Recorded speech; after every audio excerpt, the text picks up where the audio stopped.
Right-handed pitcher in Ben Gorski in for his second inning of relief here at Medler Field at Lebrano Park, where we've got a 4-3 ball game in favor of the Rutgers Scarlet Knights. Bottom half of the 8th inning, Nittany Lions bats trying to wake up here as they haven't scored since the bottom of the 4th, where they scratched 2 runs across. And they'll try to get those efforts started with the sophomore Bryce Molinaro from Drums, Pennsylvania. Steps into that right-handed batter's box with a .331 average on the season, 1 for 3 tonight with that solo shot he had back in the 4th. First pitch he sees is driven out to deep left field. Sending back Volpe to the track, to the wall. It's out of here! Bryce Molinaro gets the crowd on their feet with his 9th home run on the season. He'll touch them all, and he'll tie us at 4 here in the bottom of the 8th inning. Bryce Molinaro's having the game of his life right now. I mean, this is just impressive stuff from the sophomore. This final weekend of the regular season, a weekend where, in a lot of ways, we're honoring the seniors. It's the young blood. Bryce Molinaro, his second solo shot of the day, going along with that hard hit. Not quite a base hit. It was ruled an error, but hard hit ball to center field, his last time that he was at bat. My goodness. Now we're knotted up at 4 apiece, Jake, and with one swing of the bat, I mean, that was never in doubt for Molinaro coming off the bat. Just an excellent swing, and it's been an excellent day, and this has been an excellent part of the order for Penn State. Maloney's 2 for 2 on the day, although Kelly struggled a little bit. You've also got Michaels due up in the 9-hole spot, so, man. Big cut there to run the count to 0-2 on Matt Maloney. It's the second multi-home run game for Bryce Molinaro in his collegiate career. The last one coming on April 12th at Indiana. Next pitch is outside for a 1-2 count here on Maloney. So Molinaro's first multi-hit game at Medler Field in his collegiate career. 1-2 is sent down the middle past the second base bag and out into center field for a hit.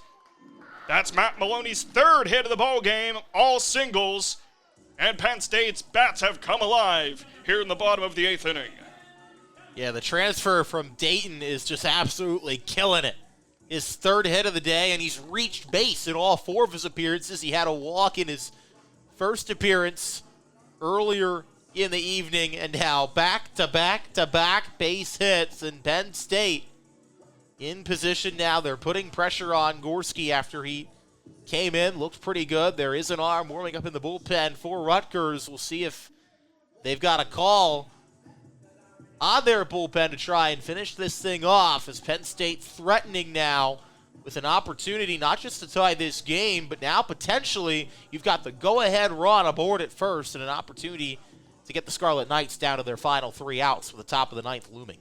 Just the 3rd home run this season Gorski's given up out of his 28 2/3 innings pitched entering tonight. So he's not somebody that often gives up the long ball, but he sure did there against Bryce Molinaro to tie us up at 4 here in the bottom of the 8th inning.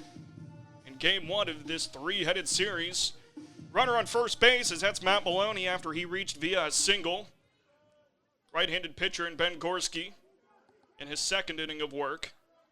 Facing the right-handed batter in Taven Kelly, .235 average, 2 home runs, 18 RBIs, throws to first base, diving back safely is the pinch runner, DeMartini from South Fayette, Pennsylvania, with 1 stolen base on the season. Pinch running for Maloney. Next one is inside.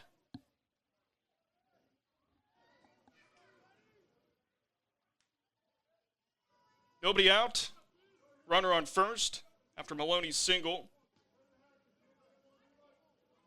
4-4 ball game here at the bottom of the 8th. After that solo shot by Molinaro deep out to left field. Quick throw over to first, and diving back head first safely again is DeMartini.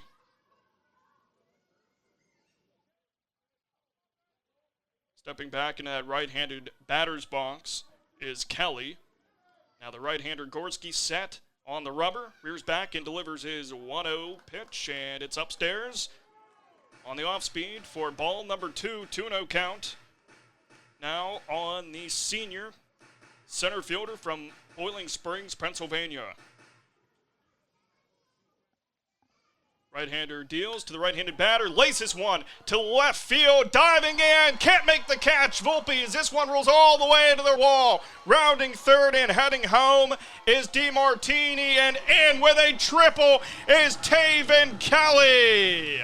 Taven Kelly with his 13th career triple now goes into second all-time in Penn State history after he was tied with Michael Campo and Jordan Steranka in that category. What a milestone for Taven Kelly. Another triple from TK. What else would you expect to take the lead for the Nittany Lions? Mr. Triple himself, you mentioned it, Jake, into a tie for second now in all-time program history triples. In a tie with Kevin Ballot now at 13 to match his jersey number. Sean Deegan, the only Nittany Lion with more. He's got 15, and we talked about how Taven Kelly had been a little quiet. He had walked in one of his appearances earlier, but was 0 of 2. He struck out swinging his other 2 times in the batter's box. But in that situation, just doing what he does best, and once it got past the glove of the left fielder, Johnny Volpe, DeMartini knew he was turning on the jets and coming home, and Kelly into third. Penn State takes the lead. They forced the Scarlet Knights back on their heels here in the bottom of this 8th inning, and the way that Kevin Michaels has been playing today, it doesn't get any easier right now. A 5-4 lead for the Nittany Lions, and how we've got here is a solo shot by Bryce Molinaro to start off this bottom of the 8th inning, followed by a single by Matt Maloney. DeMartini would pinch run for him and then would bring DeMartini all the way home, courtesy of an RBI triple for Taven Kelly. His 13th in his career, and for Kelly, his second triple on the season. First pitch here to Kevin Michaels is inside for ball number 1. On the graduate student from Encinitas, California, 2 for 3 on the day, 220 average, skies this one high into the infield. The catcher, Natili, is towards the Penn State dugout, but runs out of room and can't make the catch, almost falling down the dugout steps there for how close he was to that wall, and that would have been a really tough play to make for Natili, and ends up just being a really high foul ball for Kevin Michaels, as he'll stand in with a 1-1 count, and a runner at third base, nobody out. 5-4 lead for Penn State here in the bottom of the 8th. Yeah, you mentioned that was just a really awkward spot for that ball to be angling down to, where you said right at the opening of the dugout where Coach Gambino and the rest of the Penn State team are at. And, you know, we got the net right in front of you there, too. I mean, it was going to be a tough play to make regardless. Natili probably wishes he could have, but that situation, not necessarily your routine foul-out opportunity there. Strike called there on Michaels, leaves him with a 1-2 count. Runner at third, nobody out. 5-4 lead for Penn State here in the bottom of the 8th. The 1-2 from the right-handed pitcher is upstairs for ball number 2. Good eye there by Michaels. Evens the count at 2-2 for the number 9 hitter in this Penn State batting order. Righty versus righty. Gorski set, rears back and deals an off-speed pitch in the dirt. Blocked nicely by Natili to avoid the wild pitch. And that'll put the count full at 3-2 for Michaels, who's had himself a career day. Entered today with just 56 at-bats and an average below 200. Now sitting at 220 on the season with his single and RBI double to really pad on to the stats. The payoff pitch, and absolutely crushes this one foul into the parking lot to the left of Medler Field. So look out for your car out there, Jake. Yeah, really. Luckily, I'm parked more behind home plate than out in left field. I guess that's true, yeah. If I was out in left field, then I'd probably be sweating it a little bit because it came off the bat with quite the velocity, but it just goes as a long foul ball. 3-2 coming here to Kevin Michaels. And the offering. Off-speed pitch. Gets some looking down at the knees. Michaels was on his way to first thinking that he would be taking a walk, but instead goes down on strikes for the second time in this game. Third strikeout on the bump for Gorski in this one, and now one away for the Nittany Lions with a runner still at third base, that being Taven Kelly, courtesy of his RBI triple to give Penn State this 5-4 lead. And now it looks like we're going to have a mound visit here for Ben Gorski, as the pitching coach, Brendan Monaghan, comes out for the visit, and this might be the last we see of Gorski. We'll see if they summon the right-hander from the pen or not. Up to this point, Gorski has thrown an inning and a third, 4 hits, 2 earned runs, and 3 strikeouts. Also a triple and a home run. That home run coming from Bryce Molinaro, his second solo shot of this game, and then that triple, of course, coming from Taven Kelly to put him at second all-time in Penn State baseball history for career triples with 13 now. So a big milestone there for Kelly. And that will be the last we see of Ben Gorski. New pitcher coming into the game for the Rutgers Scarlet Knights. We'll tell you all about him after the break. 5-4 lead for the Nittany Lions here at the bottom of the 8th. We've got a good one here for you. You won't want to miss it. More Big Ten college baseball coming up after the break on Com Radio. New right-hander into the game here for the Rutgers Scarlet Knights here in the bottom of the 8th inning.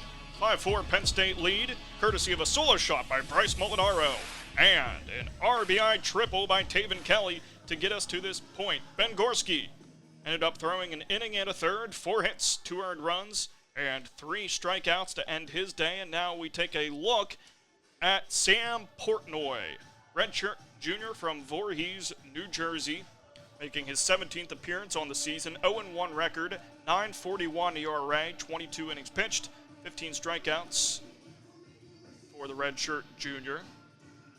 Last game, threw an inning and a third, 3 hits, 3 earned runs, a walk, and a strikeout. Got credited with the loss in his last appearance. And last 3 games, Portnoy has 5 innings pitched, 7 hits, 5 earned runs, 1 walk, 2 strikeouts, and a home run. And the first batter he faces will be the leadoff batter for the blue and white, Joe Jakonski, junior from Plymouth Meeting, Pennsylvania, steps into the left-handed batter's box. With a .294 average, 6 home runs, 31 RBIs, and so far for Jakonski on the night, he is 0 for 3. Struck out swinging in his last plate appearance in the 6th inning. Has struck out twice tonight, so Jakonski is certainly due. First pitch he faces is outside for ball number 1, 1-0 count, facing the new right-hander in Sam Portnoy. Runner at third base here for the Nittany Lions with 1 away. Penn State with a 5-4 lead here in the bottom of the 8th inning. The 1-0 offering, spotted inside at the knees. On the curveball offered there by Portnoy, 1-1 count. Here on the Nittany Lions first baseman, Jakonski. The 1-1. And just spotted below the knees, 2-1 count. And it's important to note that Portnoy is, I guess you would call him a submarine pitcher, where he releases from the side and has his side winding release almost have his hand hitting the ground. So that's what Jakonski's facing right now. The 2-1 is drilled out to left field, foul out towards the Geisinger kids zone. So a 2-2 count on Jakonski, and that can really mess with you, I'm sure, whenever you're facing, I guess you would call it a normal pitching style. Yeah. Then you face a sidewinder in Portnoy. It has to be quite an adjustment to make. That sidearm delivery definitely is an adjustment. This one hit right over the glove of Portnoy out into the outfield for a base hit. Walking in from third base and scoring is Taven Kelly, a hard RBI single for Joe Jakonski, his first hit of the day, and it's a big one to give Penn State the 6-4 lead here in the bottom of the 8th inning. Yeah, challenge, but nothing Joe Jakonski couldn't handle. Hard hit ball over the glove of Portnoy, and that was all she wrote for that. It didn't take more than that to bring home Taven Kelly, and Penn State starting to eke out some breathing room now, knowing they're in position to win this game in the top of the 9th. their bats trying to give them as big of a lead as they can until then. Quick check over at first base by Portnoy. Jakonski with 4 stolen bases on the season. Faces the left-handed batter in J.T. Marr, grad student from Fort Mill, South Carolina. .415 average, 6 home runs, and 45 RBIs. And that pitch misses.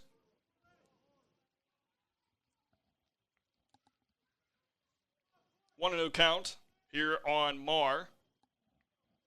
Number 2 batter in this Nittany Lions lineup. Throws one to first, and back easily is Jakonski. And now there's some potential mist here at Medler Field. And yes, there is. Looking at the lights in the outfield, you can see that there is some mist again. We went dry there for many innings, but the rain has continued. I guess you can't even call it rain. I guess it is just, in fact, mist. It's just super annoying. Light. Yeah, that's all it is. It's just super annoying. Moisture coming from the sky. Another check over at first base, as Portnoy seems to be pretty paranoid there by Jakonski. But it's not going to take long for that to make things a little slippery in the field. So we'll keep an eye on that for the outfielders as well, particularly, obviously, in this case for Rutgers, and then the top of the ninth for Penn State. It's certainly not enough that you would stop the game, but it's going to be a just annoyance. That's really all it is, just an annoyance at this point for both teams to have to deal with. 1-1 pitch by Marr is lofted out in the shallow left field, and Coretta Grauer can't get there in time. Neither can Volpe before it bloops in to no man's land for a single. Third hit of the ball game for J.T. Marr. All 3 of them have been singles, advancing Jakonski to second base. So now runners at first and second for Penn State with 1 away. They hold a 6-4 lead here in the bottom of the 8th. 3 runs here in the bottom of the 8th by Penn State, courtesy of a solo shot by Molinaro. Then an RBI triple by Taven Kelly, and then an RBI single by Joe Jakonski to get us to this point. And now that brings up the left-handed bat of Adam Cesari. Cesari stands in with an 0-4 count, one of the few Nittany Lions that doesn't have a hit today. It's just him, Norris, and you can't even count DeMartini because he just entered as a pinch runner. So it's just him and Norris right now, who do not have a hit yet in this game. First pitch to Cesari is down low for a 1-0 count on the grad student from Adams Township, Pennsylvania, stepping in with a .322 average, 13 home runs, and 41 RBIs. Yeah, and again, you wouldn't have guessed coming into this game that those would be the 2 without a hit. Grounder sent to second base, throws a second for 1, and gets them both for the double play. And that'll end the 8th inning. Wow, what a way to get out of it if you're Sam Portnoy. But a loud bottom of the 8th inning here by the Nittany Lions to scratch 3 runs across to make it a 6-4 lead. We'll go to the 9th here after the break. Rutgers needs 2 runs to push this one to the bottom of the 9th. We'll have more Big Ten College Baseball coming after the break on Comm Radio.